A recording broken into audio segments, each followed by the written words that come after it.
하나님은 살아계십니다. 하나님의 은혜로 승리하는 여러분에게 간절히 축원합니다. 우리 주변에 계신 분들과 인사할까요? 주 안에서 사랑하고 축복합니다. 인사하겠습니다.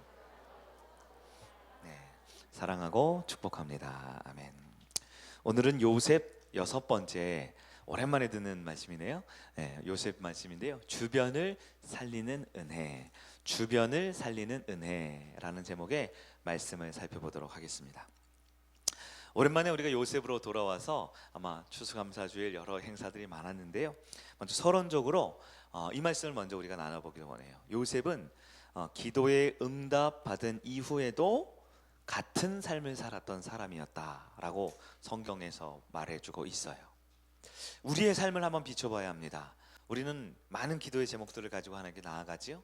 근데 기도가 응답이 되던가요, 안 되던가요? 네, 하나님은 살아계시기에 우리에게 다양한 방법으로 하나님의 뜻을 나타내시고 드러내 주세요.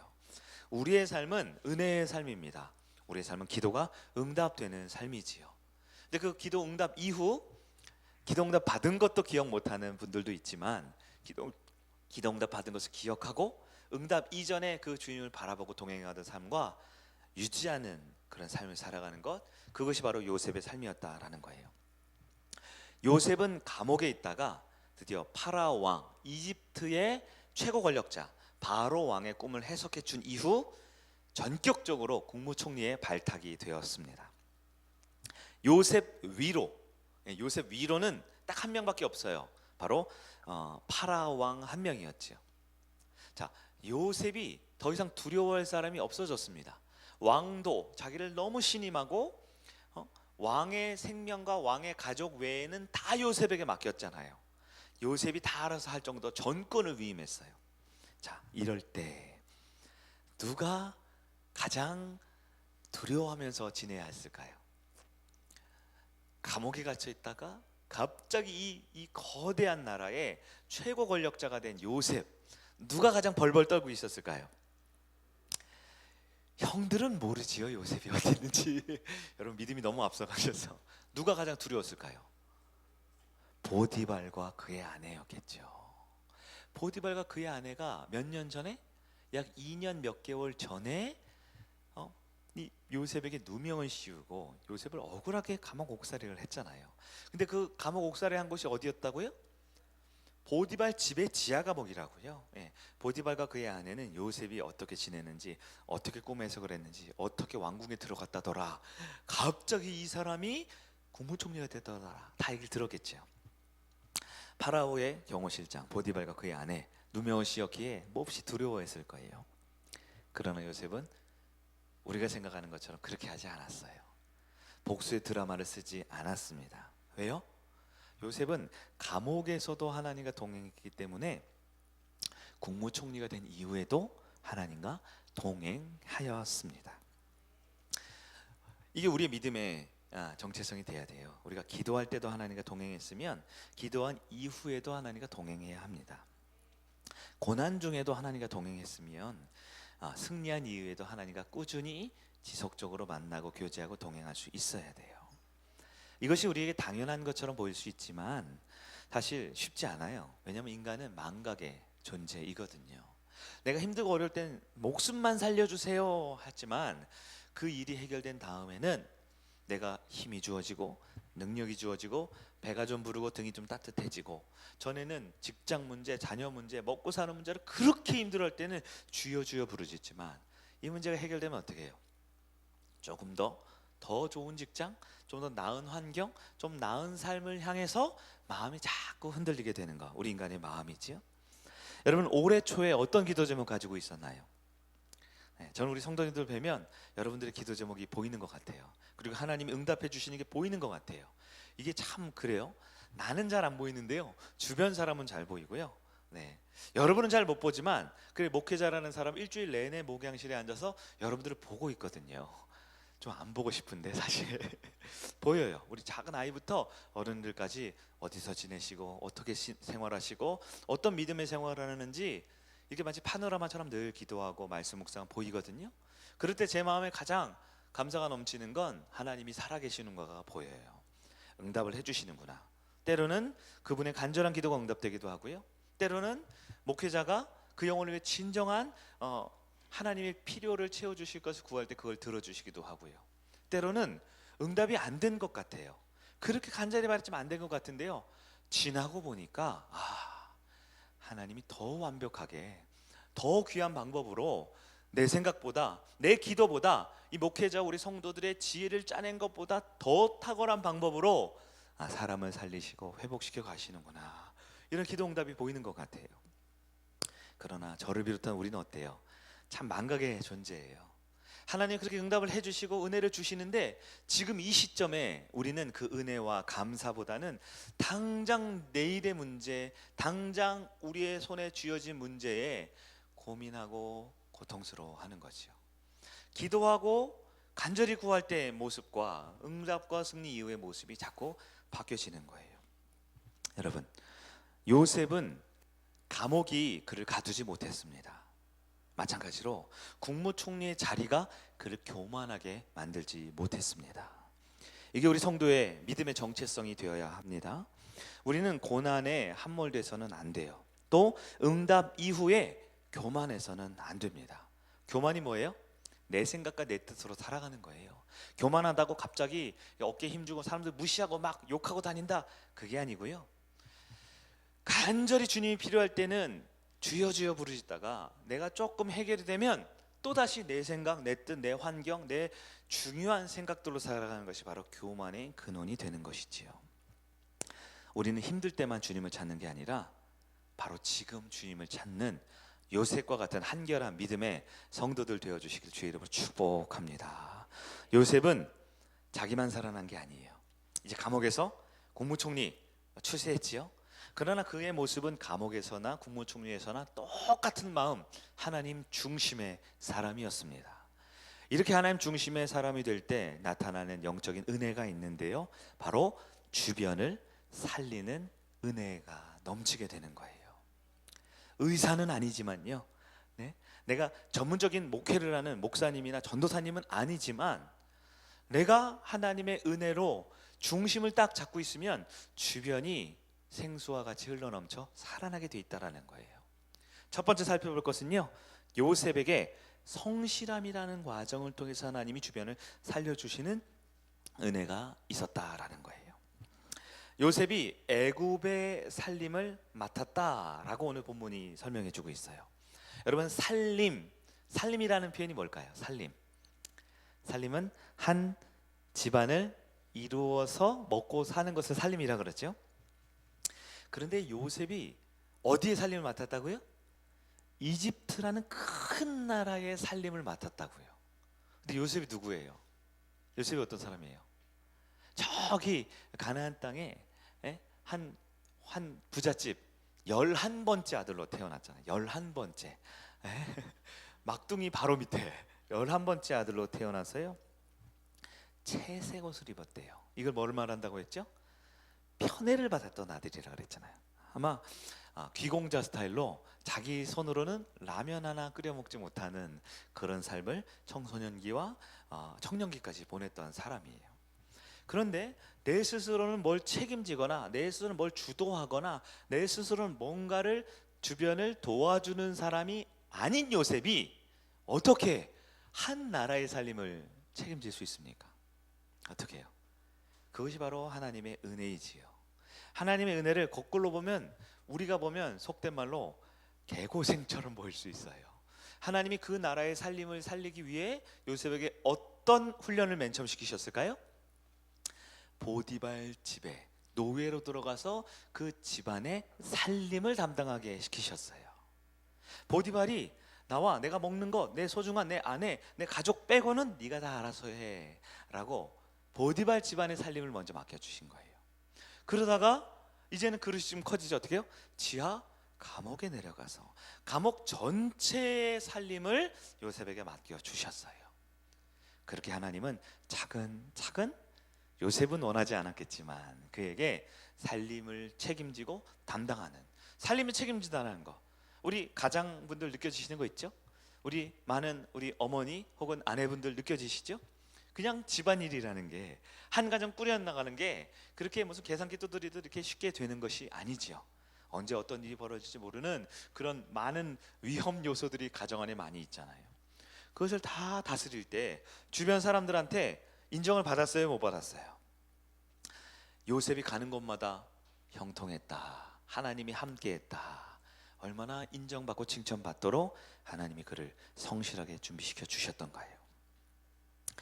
요셉은 작은 일에 성실하게 시작할 때 큰 일을 맡게 된 거예요. 우리는 다 큰 일을 맡고 싶죠.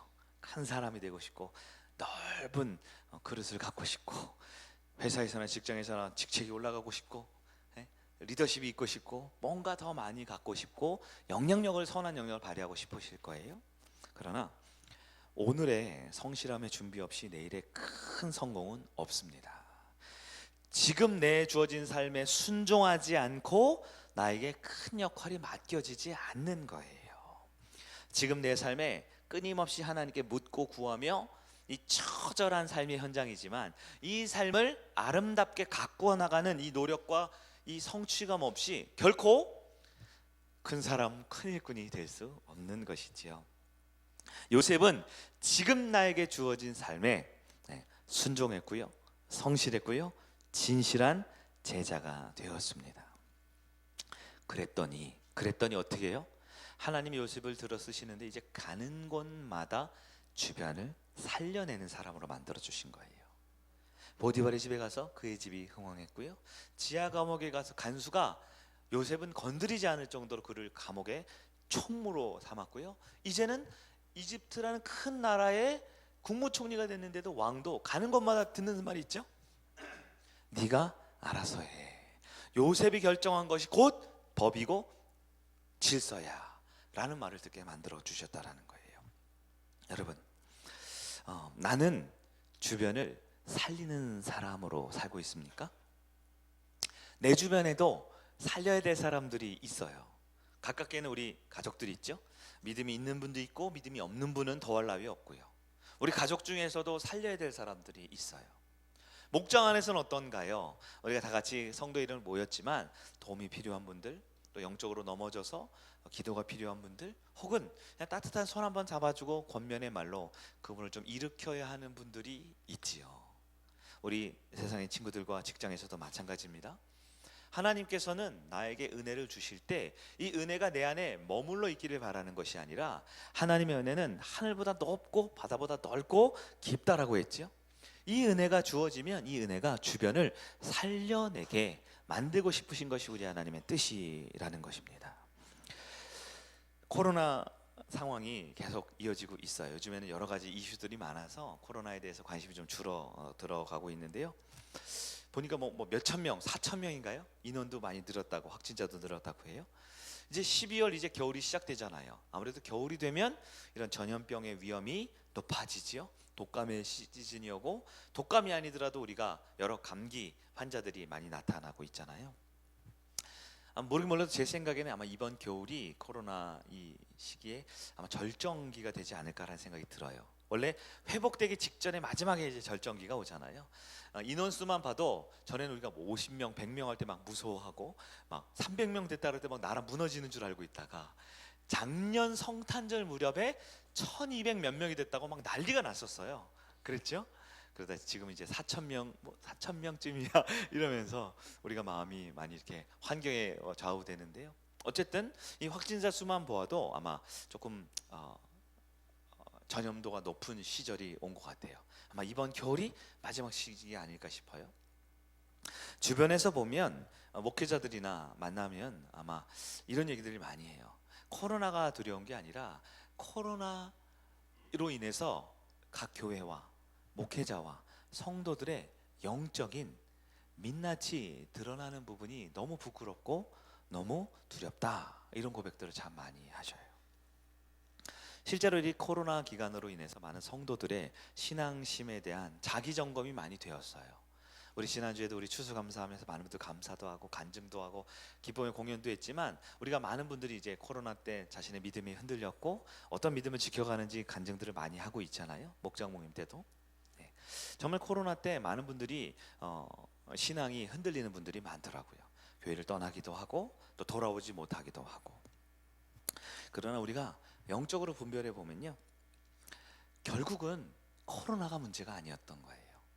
우리 가운데 하나님을 사랑하고 내게 주어진 영혼들을 사랑하는 마음이 있느냐, 아니면 이것보다 나 자신을 더 사랑하고 내가 사랑하고 싶은 몇몇 소수를 더 마음을 많이 두고 있느냐, 그것이 우리의 신앙의 중심의 결과가 드러나는 것이 아닌가 싶어요. 코로나가 주어졌다라고 우리가 구원 못 받지 않고요, 코로나가 주어졌다라고 우리의 신앙이 바뀔 이유는 하나도 없어요. 결국 지나간 이야기지만 지난 2년 동안 우리 교회 성도들 중에 코로나로 인해 피해 받은 분이 별로 없잖아요. 이것을 보면 이 코로나라는 상황 때문이 아니라 오히려 영적으로 하나님 앞에 우리가 어떤 모습으로 서고 또 어떤 모습으로 그것에 반응하느냐가 훨씬 더 중요하지 않나, 이런 생각이 들었습니다. 이럴 때 진짜 믿음의 사람들은 어떻게 해요? 코로나지만 내 믿음 지켜야지 뿐만 아니라 사람을 살려내는 사람이 되는 거예요. 코로나 시대에도 하나님의 은혜는 동일합니다. 한 사람이 미달이 되어 많은 가족들을 살려내고 많은 성도들을 살려내고 교회가 하나님의 뜻대로 살아가는 것, 이것은 하나님의 은혜가 주어질 때 코로나든 어떤 전염병이 어떤 나라의 재앙이 있더라도 변하지 없는 하나님 나라의 방법임을 기억해야 합니다. 우리가 주변을 살려내는 성의 성도들 되기를 간절히 축원합니다.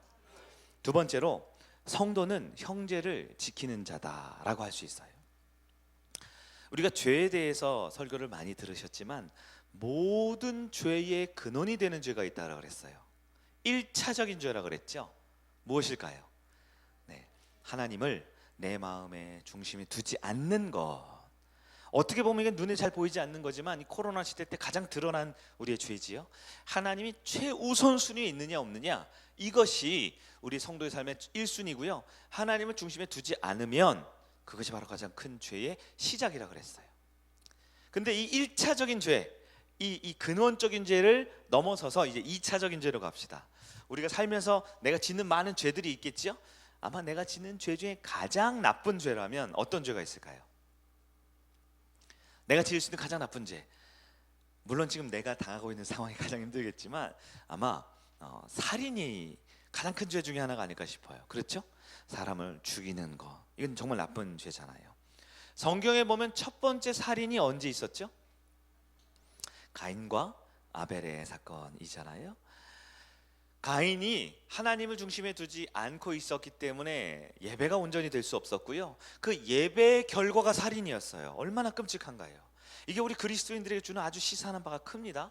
내가 교회를 다닌다고, 종교를 믿는다고, 내가 예배를 한번 드렸다라고 구원받는 게 아니에요. 하나님을 중심에 두지 않으면 예배 끝나고 살인 사건 난다니까요. 아무튼 가인이 자기의 혈육을 죽였어요.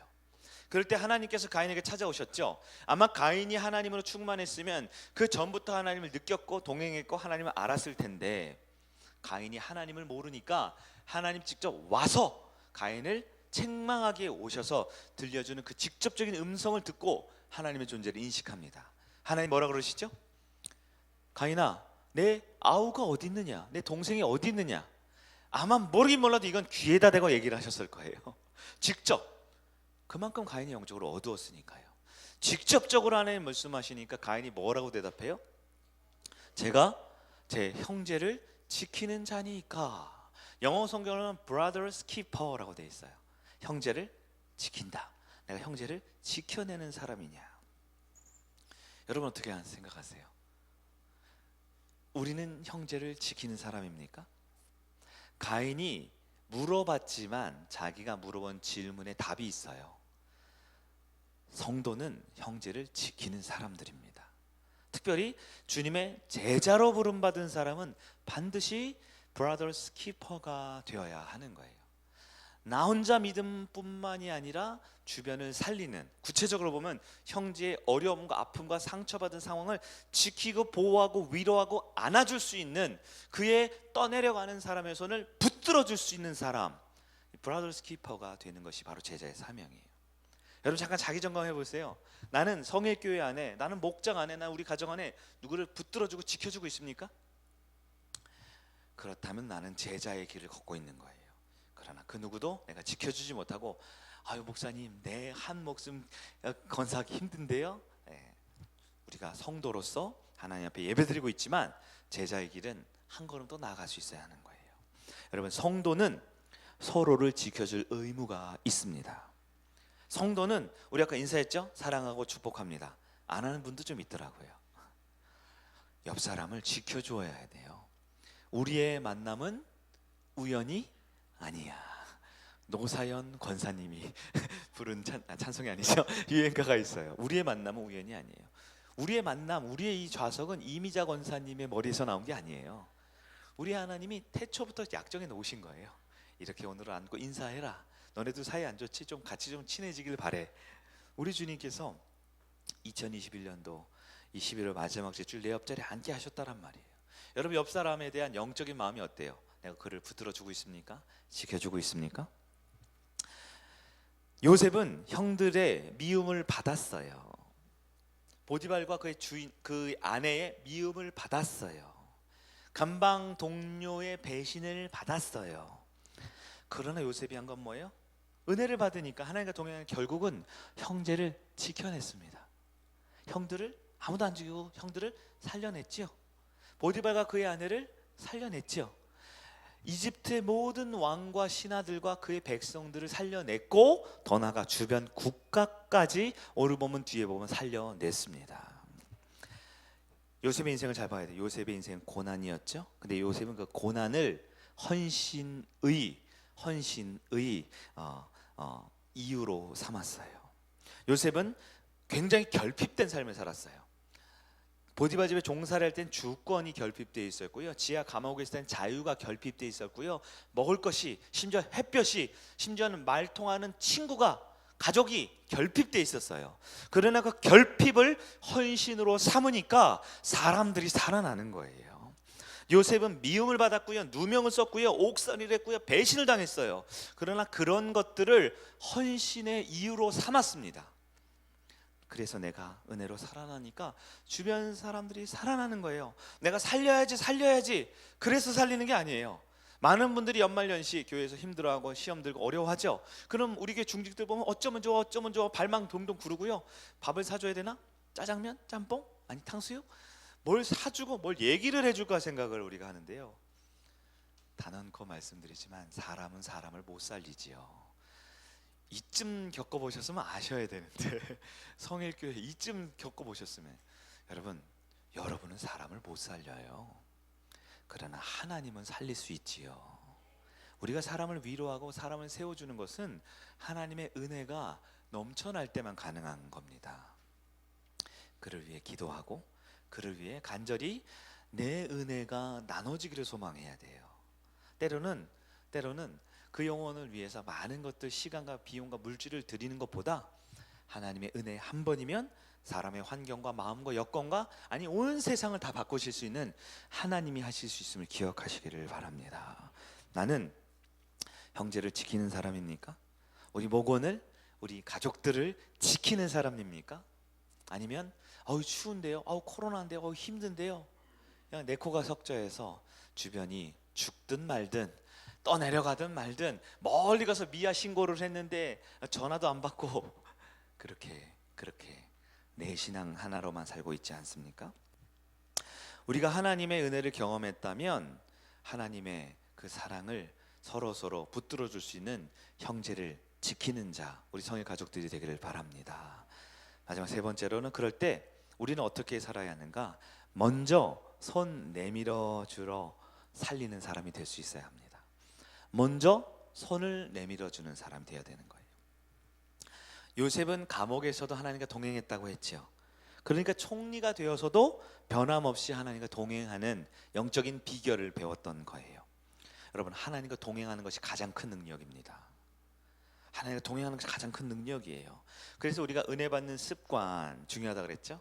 은혜의 길목 잘 지키고 있어야 된다고 그랬죠. 은혜의 자리, 우리의 삶의 자리를 만들어야 된다는 말씀을 계속 주중에 매일 묵상을 통해 점검하고 확인하고 있잖아요.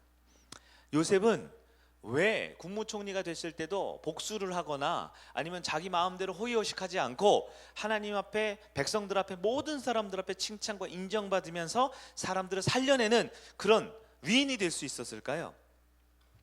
하나님을 붙들었기 때문에 그런 거예요. 구덩이 속에서 죽기 직전까지 갔을 때 하나님을 붙들었어요, 요셉이. 보디발의 집에서 노예 생활할 때 혹은 억울한 누명의 순간에도 억울했죠. 화가 나죠. 그러나 하나님을 안 놓고 붙들고 있었던 거예요. 감옥에 갇혀 있을 때도 얼마든지 죽고 싶었을 테지만 붙들고 있었고요. 특별히 그 술 맡은 관원장이었나요?